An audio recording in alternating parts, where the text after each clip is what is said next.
நம்ம முதல்ல தென் தமிழகம் இன்றைக்கு காலையில் தொடங்கி கடுமையாக பாதிக்கப்பட்டிருக்கு. இன்னும் 2 நாட்கள் கடுமையான மழை இருக்கும் அப்படின்னு அறிவிக்கப்பட்டிருக்கு. கிட்டத்தட்ட நாம சென்னையில் இந்த 4 மாவட்டங்களில் பார்த்த பாதிப்பு மாதிரியான ஒரு பாதிப்பு இப்போ அங்கேயும் தொடங்கி இருக்கு. ஒரு முதற்கட்ட பார்வையா இந்த 4 மாவட்டங்கள் குறித்து நம்ம பேசிட்டு அதற்கு பிறகாக இந்த நிவாரணத் தொகைக்குள்ள போகலாம் அப்படின்னு நினைக்கிறேன். சுகுணா தேவகர், நான் உங்களிடம் இருந்து ஆரம்பிக்கிறேன். இந்த நம்ம இப்போ இந்த கரண்ட்ல பார்த்தோம்னா கடந்த ஒரு 10 நாட்கள்ல நாம இங்க கற்றுக்கொண்ட பாடம் அப்படிங்கிறது அது தென் தமிழகத்தில் நமக்கு கை கொடுக்குமா அப்படிங்கிறது? இல்லை, இப்போ சென்னையை பொறுத்த வரைக்கும் அதில் இருக்கக்கூடிய நிலப்பரப்பு இங்கே இருக்கக்கூடிய சூழலுக்கும் கண்டிப்பாக தென் மாவட்டங்கள் இப்போ தூத்துக்குடி, நெல்லை, கன்னியாகுமரி அங்கே இருக்கக்கூடிய நிலப்பரப்புக்கும் இடையில கண்டிப்பாக நிறைய வித்தியாசங்கள் இருக்கிறது. ஏன்னா சென்னையை பொறுத்த வரைக்கும் என்னென்னா இங்கே ரொம்ப நெருக்கமான வீடுகள் நிறைய வடிகால்களை, நீர்பிடிப்புள்ள பகுதிகளை ஆக்கிரமித்து கட்டடங்கள் கட்டப்பட்டிருக்கின்றன அப்படிங்கிற குற்றச்சாட்டுகள் நிறையவே இருக்கிறத பார்க்கிறோம். அதை தாண்டி ஒவ்வொரு ஆண்டுமே சென்னையுடைய மக்கள் தொகை என்பது அதிகரித்து கொண்டே போகிறது அப்படிங்கிறத பார்க்குறோம். இப்போ 2015 இருந்ததை விட 2023 இங்கே அதிகமான அளவுக்கு மக்கள் குடியேறிக்கிறார்கள். வெளியூரிலிருந்து வந்திருக்கிறார்கள், வட மாநிலத்திலிருந்து, வடகிழக்கு மாநிலங்களிலிருந்து வந்திருக்கிறார்கள். அவ்வளோ பெரிய பாரமெல்லாம் இப்போ நீங்கள் அந்த தென் மாநிலங்களில் இருப்பதற்கான வாய்ப்புகளே கிடையாது. இன்னும் சொல்லப்போனால் தூத்துக்குடியோட கன்னியாகுமரியில் பார்க்குறீங்கிறப்ப நிறைய ஸ்பேஸ் இருக்கும். அடுத்தடுத்து வீடுகளோ அல்லது கட்டுமானங்களோ இருப்பதற்கான வாய்ப்புகள் குறைவு. இங்கே என்னென்னா ஒரு வீட்டுக்கும் அடுத்த வீட்டுக்கும் இடையில ஒரு கழிவு நீரோ அல்லது மழை நீரோ போவதற்கான எந்த விதமான வசதிகளுமே இல்லை. அப்படிங்கிறப்ப இங்கே இருக்கக்கூடிய அளவிற்கான ஒரு பாதிப்புங்கிறது தென் மாவட்டங்களில் இருப்பதற்கான வாய்ப்புகள் ரொம்ப குறைவு. இப்போ காரணம் என்னன்னா, இங்க நம்ம எப்படி இயல்பை விட சராசரியை விட ரொம்ப கூடுதலா மழை பொழிந்து 47 ஆண்டுகள்ல இல்லாத அளவுக்கான ஒரு மழை பொழிவு இருந்தது அப்படின்னு நம்ம பேசுறோமோ, கிட்டத்தட்ட அதே மாதிரியான ஒரு சூழல் அங்க இருக்கு. 12 மணி நேரத்திற்குள்ள சராசரியாக 25 சென்டிமீட்டர் மழை அப்படிங்கிறது இயல்பை விட அளவுக்கு அதிகமான மழை. சோ மக்கள் பாதிக்கப்பட்டிருக்காங்க. இப்ப தொடர்ச்சியா நம்ம பதிவு செய்து கொண்டிருக்கிற செய்திகளின் அடிப்படையில் மக்கள் பாதிப்புக்குள்ளா இருக்காங்க. வீட்டுக்குள்ள தண்ணி போயிருக்கு, அந்த பிரச்சனை எல்லாம் இருக்கு. அதை நம்ம பேரிடர் முன்னெச்சரிக்கையாக அதை அணுக வேண்டுமா அப்படிங்கறத கேட்கிறேன். கண்டிப்பாக அணுக வேண்டும். இதுல என்னன்னா நம்ம ஒரு காலகட்டத்தில் ஒரு மழை வருகிறது அல்லது புயல் வருகிறது என்பதை தாண்டி இனிமேல் நம்ம இந்த சுற்றுச்சூழல், பருவநிலை கால மாற்றம், எல்லினோ எல்லாவற்றையும் கணக்கில் எடுத்து தான் நம்ம எல்லா பணிகளையுமே செய்ய வேண்டும் என்பதற்கான ஒரு முன்னெச்சரிக்கை அப்படின்னு தான் நம்ம இதை எடுத்துக்கொள்ள முடியும். சென்னையை பொறுத்த வரைக்கும் நம்ம ஒரு சாதாரண மழை, இப்போ மழைநீர் வடிகால் திட்டத்தின் மீதே வைக்கப்படக்கூடிய விமர்சனம்னா ஒரு 20 சென்டிமீட்டர் அளவுக்கு தாங்கக்கூடிய அளவுக்கு மழைநீர் வடிகால் இருக்கிறது. 40க்கு மேலே 50, 60 என்று வருகிற பொழுது நம்ம என்ன பண்ண போறோம் அப்படிங்கிறது தான். அப்போ ஒரு மழை அளவு அப்படிங்கிறத தாண்டி ஒன்று இப்போதைக்கு நம்ம இதை எப்படி தடுப்பது அல்லது ஜமாளிப்பதுங்கிறத தாண்டி தொலைநோக்கில் நம்ம என்ன மாதிரியான திட்டங்களை தீட்ட போகிறோம் அப்படிங்கிறது தமிழ்நாடு முழுக்க நமக்கு தேவை. திரு ஜவஹர், இப்போ தென் மாநிலங்களில் இருக்கக்கூடிய சூழல் சுருக்கமா? இல்லை, அதாவது நாங்கள் ஆட்சிக்கு வந்தால் சென்னையை சிங்கார சென்னையாக மாற்றுவோம் என்று வாக்குறுதிகளை கொடுத்து ஆட்சிக்கு வந்தவர்கள் இன்றைக்கு சீரழிந்த சென்னையாக ஆக்கி இன்றைக்கு மக்களை படு வேதனை குழியில் தள்ளி இருக்கக்கூடிய இந்த விடியாத அரசாங்கம் இனிமேலாவது ஒரு சுதாரித்து கொண்டு இப்போ தென் மாவட்டங்களில் பெய்யக்கூடிய மழைக்கு முன்னெச்சரிக்கை நடவடிக்கை கூட அதுங்க கூட சரியான முறையில் எடுக்கலைங்கிறது தான் மக்களுடைய கொதிப்பாக நான் கேட்ட வரைக்கும் பார்க்குறேன். கடந்த காலங்களில் 2015 வர்தா புயல் ஏற்பட்ட பொழுது அன்றைக்கு 6 லட்சம் மரங்கள் சாய்ந்தது, 25,000 மின்கம்பங்கள் எல்லாம் சாய்ந்தது.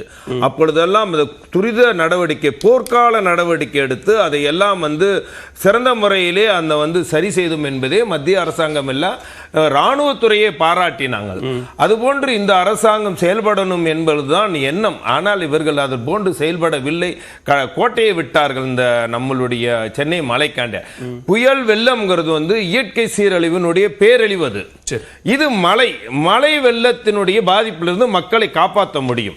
புயல் வெள்ளம் என்பது புயலால் ஏற்படக்கூடிய சேதாரம் என்பது அதை தடுப்பதற்கு ரொம்ப கஷ்டம்.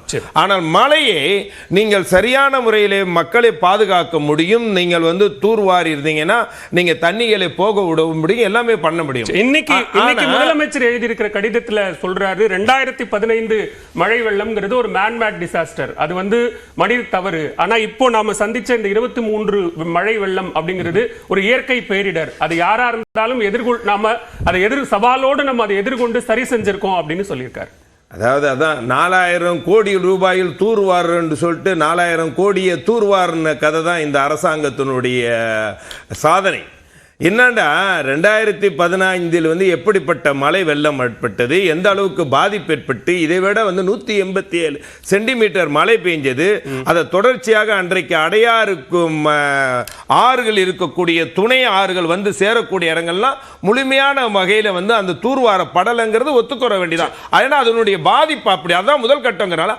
அதுக்கப்புறம் வந்து அந்த வந்து பல மாவட்டங்கள் 127 துணை ஆறுகள் வந்து கலங்கும் போது ஏற்பட்ட பெருவெள்ளம். இதே மாதிரி சாதனை இப்போ நீங்க இதே மாதிரியான சூழல் தான் தென் மாவட்டங்கள்லயும் இருக்கு அப்படிங்கிறீங்க. இல்ல இது அததான் இப்போ சென்னையை பொறுத்த வரைக்கும் மிக மோசமான முறையிலே கோட்டை விட்டாங்க இவர்கள் வந்து இவர்களால் ஏற்படுத்தி கொண்டது. இது புயலோ இல்ல வந்து புயல் இல்லை, இது வந்து இயற்கை பேரழிவு கூட இல்ல.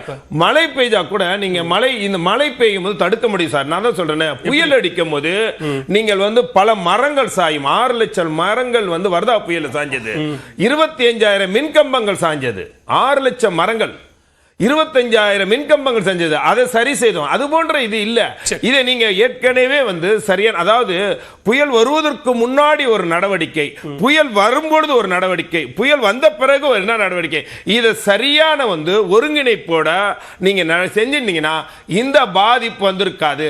மக்களை பாதிக்க தவறிய இந்த அரசாங்கம் பாடம் கத்துக்கொள்ளங்கிறதா என்னுடைய. ஜெகதீஸ்வரன், இப்போ தற்போதைக்கு தென் மாவட்டங்கள் இருக்கக்கூடிய சூழல் நம்ம என்ன அவேரா இருக்கணும் அப்படின்னு? நிச்சயமாக நீங்க இப்போ உடனடியாக செய்ய வேண்டியதுன்னு பார்த்தீங்கன்னா, நம்ம வந்து இப்போ எவ்வளவு முகாம்கள் தயாராக இருக்கின்றது. ஏன்னா இப்போ இந்த லாங் டர்ம் மெஷர்ஸ் எல்லாம் நீங்க அப்புறமா பேசலாம். உடனடியாக செய்ய வேண்டியது, நம்ம எதிர்பாராத மழை நாளைக்கு இருக்கும் நாளன்னைக்கும் இருக்கும் பொழுது நீங்க தாமிரபரணி ஆற்றங்கரையோரம் ஒட்டி இருக்கிற பகுதிகள் நிறைய வந்து நீர், மணிமுத்தாறு ஆறு போன்ற ஆறுகள் இருக்கிற ஒரு பகுதி. நீங்க 2 வருஷம் முன்னாடி கன்னியாகுமரியில் பார்த்தோம், தொடர்ச்சியாக எவ்வளவு நாள் வெள்ளம் வடியாமல் இருந்ததுங்கிற பார்த்தோம். இப்போ அதே மாதிரி நீ தென்காசியில் ஏற்கனவே குற்றாலம் போன்ற பகுதிகள் ஏற்கனவே தண்ணி நிறைய இருக்கக்கூடிய பகுதிகள் உடனடியாக செய்ய வேண்டியதுங்கிறது, இந்த மாதிரி வாழ்வாதாரம் இழந்து நிற்கிற மக்களுக்கு உடனடியாக நம்ம கொண்டு போய் மேக் ஷிஃப்ட் கேம்ப்ஸ் என்னென்ன இருக்கும், பள்ளிக்கூடங்கள் இல்லை கல்லூரிகள் தான் பயன்படுத்துவாங்க, அவர்களுக்கு அங்கே தேவையான உணவுகளை ஏற்பாடு பண்ணி கொடுக்கறத முதல் கட்ட நடவடிக்கை இருக்குன்னா, இந்த நேரத்தில் நீங்க மற்ற சமூக ஆர்வலர்கள் அவர்கள் இறங்குறதை விட அரசாங்கம் தான் உடனடியாக செய்ய முடியும். இந்த உணவு சமைச்சு கொடுக்கறது, உங்களுக்கு போர்வை பாய் அதெல்லாம் கொடுக்கறது போன்ற விஷயங்களை செய்யணும். நீங்க அதற்கு பிறகு தண்ணீர் வடிந்த பிறகு நம்ம இப்போ என்னன்னு கேட்டீங்கன்னா, ஒவ்வொரு மாவட்டத்திற்குமே வெவ்வேறு மாதிரி சிந்திக்கணும்னு தோணுது. இப்போ நீங்கள் கடலூரில் தொடர்ச்சியாக வந்து புயல் ஒரு மாதிரி இருந்துட்டே இருந்துச்சு. நம்ம அதில் என்ன சொன்னாங்க, இப்போ எலக்ட்ரிக் லைன்ஸ் எல்லாமே வந்து நம்ம கீழே கிரவுண்டில் கொண்டு போகணும் எப்பயுமே அப்படிங்கிறத அங்கே ஆரம்பிச்சிருக்காங்க. சென்னையில் சில பகுதிகள் ஆரம்பிச்சு போயிட்டு இருக்கு. ஓவரால் தமிழ்நாட்டிலே அந்த மாதிரி பண்ண, ஏன்னா இப்போ முதல் பிரச்சனைங்கிறது கரண்ட் போயிடுது அப்படிங்கிற நம்ம தொடர்ச்சியாக பார்க்குறோம்.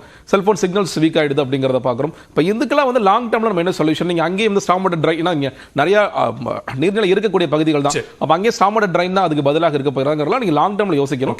உடனடியாக செய்ய வேண்டியவற்றை அரசாங்கம் மிக வேகமாக, எப்படி இப்போ சென்னைக்கு நம்ம என்ன கேட்டீங்கன்னா கூடுதல், இப்போ நீங்க பேசுறீங்க எல்லா ஊடகங்களும் மேலே பேசுவாங்களே தெரியாது நமக்கு. ஏன்னா அந்த ஃபோக்கஸ், சென்னையில் இருக்கிற ஃபோக்கஸ் வந்து மற்ற மாவட்டங்கள் கிடைக்காது. அப்போ அந்த ஃபோக்கஸை இப்போ இங்கே எப்படி ஒரு மினிஸ்ட்ரி டீம்லாம் போட்டு பண்ணாங்களோ அதே மாதிரி தென் தமிழகத்திற்கும் இப்போ சிஎம் வந்து மினிஸ்டர் டீம்லாம் அமைச்சு அங்கே அதிகாரிகளை முடுக்கி விட்டு வேலை செய்யணும்னு பார்க்கிறேன். இப்போ சமீப